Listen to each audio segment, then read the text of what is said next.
How these five elements behave within you will determine just about everything. First thing that we need to do is to start cleansing the five elements. If you have mastery over the elements, you not only have mastery over the body, over the mind, over the very creation. Life will happen in magical ways.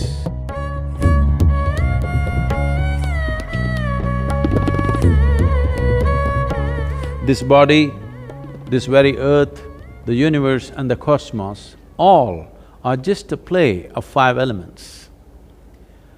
This body's composition is such that 72% of this body is water, approximately 12% is earth, 6% is air, 4% is fire, and the rest is space or akash. How these five elements behave within you will determine just about everything. Bhuta means element. Bhuta Shuddhi means to become free from the taint of elements or to cleanse the element. It means to become free from the physical nature. Right now, the physiological and the psychological processes are having a complete grip over most human beings. What we call as our physiology is something that we accumulated. What we call as our psychological process, the whole content for this is also accumulated in the form of impressions.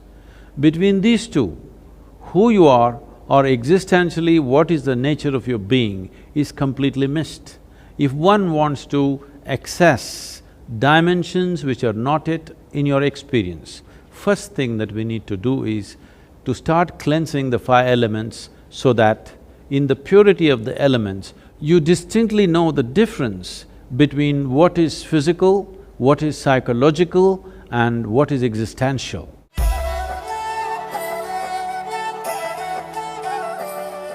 Among the five elements, water acquires the greatest significance because 72% of this body is water. If we take sufficient care about the water that we consume, not just in terms of its purity, it being bacteria-free and those kind of things, but the way the water is kept, in what kind of container you keep it, how you keep it, how you touch it, how you approach it. Because there is substantial scientific evidence today to show you that a thought, an emotion, a touch, these things can change the molecular structure of the water and can greatly alter the way water behaves within your system. So, one needs to understand, you are not dealing with a commodity, you are dealing with life-making material. Water is life. If you keep the water in a container which is metallic, preferably copper or an alloy of copper, and if you wash it with an organic substance and keep the water in a place where it is not touched by other smells and other substances, there is sufficient space around it, and when you approach it, if you can just hold this vessel with your hands with a certain sense of gratitude and reverence, because this is life-making material, and then consume it, you will see it will do wonders within your system. Healthfulness and equanimity will be a natural consequence of this.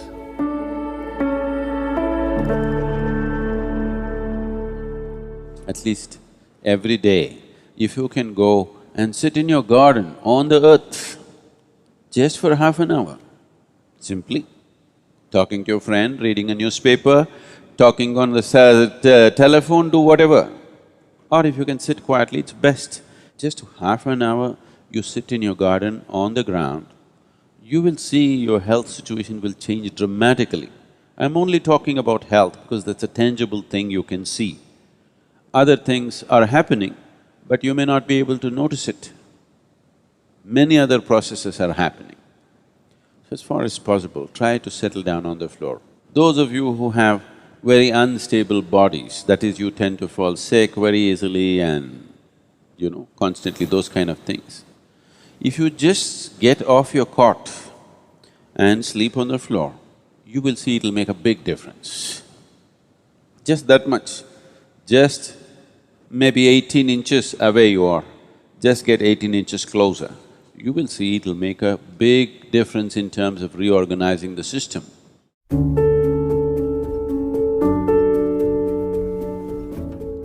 Though air represents only 6% of your body's elemental constitution, it is the most dynamic part of the element in terms of the transaction that happens on a minute-to-minute basis. What kind of air you breathe is definitely important and that's well known, but how you breathe and how consciously you breathe is equally important. Especially those of you who are living in large cities, take a walk in the park, along the lake or the river or whatever is available to you. Something natural to be in touch with nature and to do something where breath will be in a dynamic state.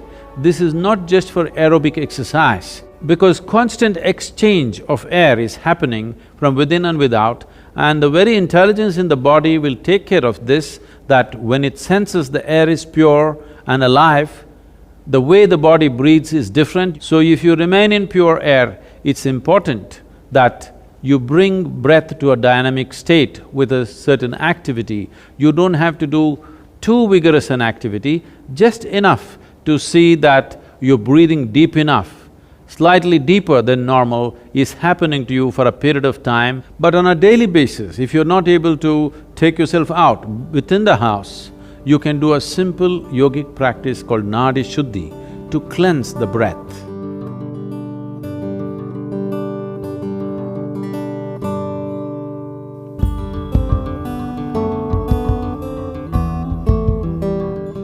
Fire accounts for 4% of your elemental makeup.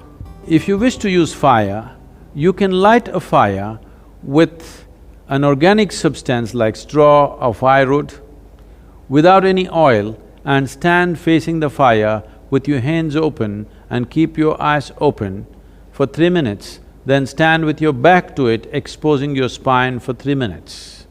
This will cleanse your aura and bring about a new sense of resurgence in the system. This is to rekindle and reconnect the fire within with the fires outside. This is the basis of all fire-based rituals in the East.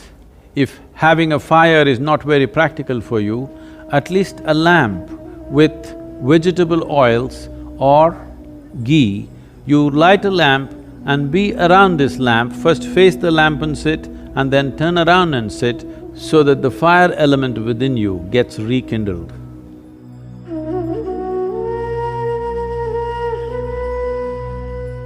The fifth and the most expansive dimension of the elemental composition is Akash or etheric space.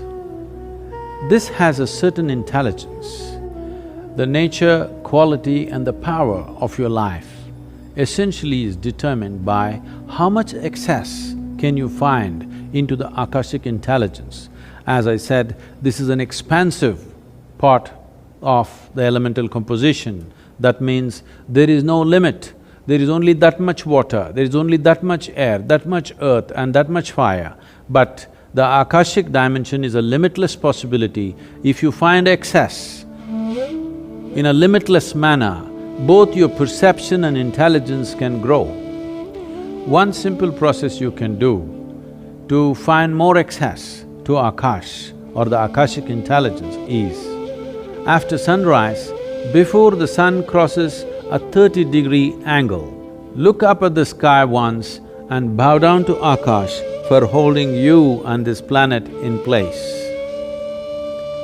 After the sun crosses 30 degrees, sometime during the day, anytime, look up and bow down again. After the sunset, within the 40 minutes after sunset, look up at the sky and once again bow down. You are not bowing to any imaginary gods up there, just to the etheric space around us, which is holding everything that we are in place. If you get the Akash to cooperate with your life energies, life will happen in magical ways. An intelligence that you have never thought possible will become yours. In terms of health, well-being, perception, knowing, everything, enlightenment, everything is handled if only you know how to keep these five elements properly. The most fundamental practice in the yogic system, which is the basis of everything else that we are doing, is called as bhuta shuddhi. All other yogic practices are an extract from the pancha bhuta system of yoga. If you do a certain level of cleansing for the elements, then you attain to what's called as bhuta siddhi. That means you have mastery over the elements. If you have mastery over the elements, you not only have mastery over the body, over the mind, over the very creation.